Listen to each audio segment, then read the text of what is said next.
శిశు సంక్షేమ శాఖ అని చెప్పేసి ఉంది. బట్ అంటే మీరే ఇన్ని ఇబ్బందులు పడతా ఉన్నారు, అదే విధంగా అంగన్వాడీలో చదువుకునే పిల్లలకి ఎటువంటి ఇబ్బందులు వాళ్ళు పొందుతా ఉన్నారు? మేమే ఇంత ఇబ్బందులు పడుతున్నామంటే అంగన్వాడీ టీచర్లకు కనీస వేతనాలు లేవు.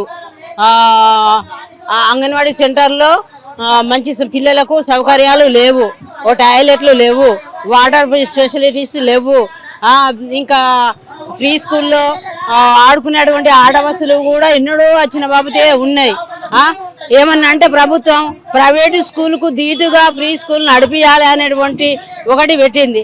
కరెక్టే, మేము ప్రైవేటు స్కూల్కు ధీటుగా ఆట పాట మాటలతోని పిల్లలకు ఫ్రీ స్కూల్ విద్యను అందిస్తున్నాం.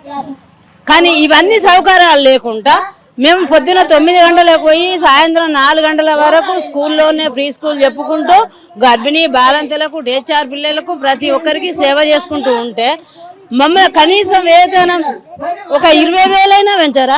ఇప్పుడు ఒకరు బతకాలంటే, ఒక కుటుంబం బతకాలంటే సగటుకు ఎంత కావాలి?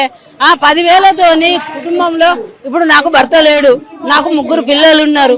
3 పిల్లలను సాగాలంటే నేను ఒక్కదాన్ని పని చేయడమే కదా, ఓన్లీ అంగన్వాడీ జాబ్ చేయడం వరకే. ఇంకేమన్నా పనులు చేసుకుంటా అనుకునే 9 గంటలకు పోయి 4 గంటలకు వస్తాం. మళ్ళీ గృహ సందర్శనలు, ఈ ఖర్చులకు ఈ కుటుంబం ఏమన్నా సరిపోతుందా? అయినా మేము చేస్తున్నాం. మేము గత 2 సంవత్సరాల కింద బీఆర్ఎస్ ప్రభుత్వం ఉన్నప్పుడు 2 సార్లు జీతాలు పెంచిన తర్వాత ధర్నాలు చేస్తున్నాం. చేసేటప్పుడు కాంగ్రెస్ ప్రభుత్వం వచ్చి ఏం చేసినారు? మా టెంట్ల కిందకి వచ్చి మమ్మల్ని గెలిపియండి, మేము గెలిచిన వెంటనే కనీస వేతనం 18,000 చేస్తాం, రిటైర్మెంట్ బెనిఫిట్స్ 2 లక్షలు ఇస్తాం అని మాకు హామీలు ఇచ్చారు. మేనిఫెస్టోలో కూడా పెట్టారు. మేనిఫెస్టోలో పెట్టిన కాంగ్రెస్ ప్రభుత్వము ఇది వరకు 2 సంవత్సరాలు అవుతుంది, 18,000 జీతం ఎక్కడ? ఇవన్నీ ఎక్కడ అని అడుగుతున్నా.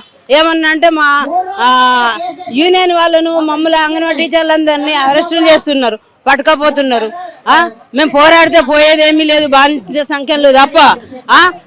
అరిచేతిని అడ్డు పెట్టి సూర్యకాంతిని ఎట్లా ఆపలేరు, అంగన్వాడీలను కూడా పోలీసు బలగాలతోని ఆపలేరు. ఇవాళ వస్తారు, రేపు పోలీసులు పోతారు.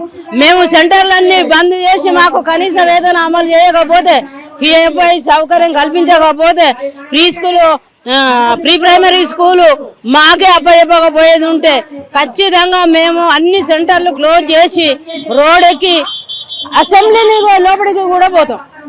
ఇక్కడికే కాదు, అసెంబ్లీ లోపలికి కూడా పోయే అంత అంగన్వాడీ వాళ్ళకు కొంత సత్తా ఉంది. మా సత్తా ఏంటో అప్పుడు చూపెడతాం.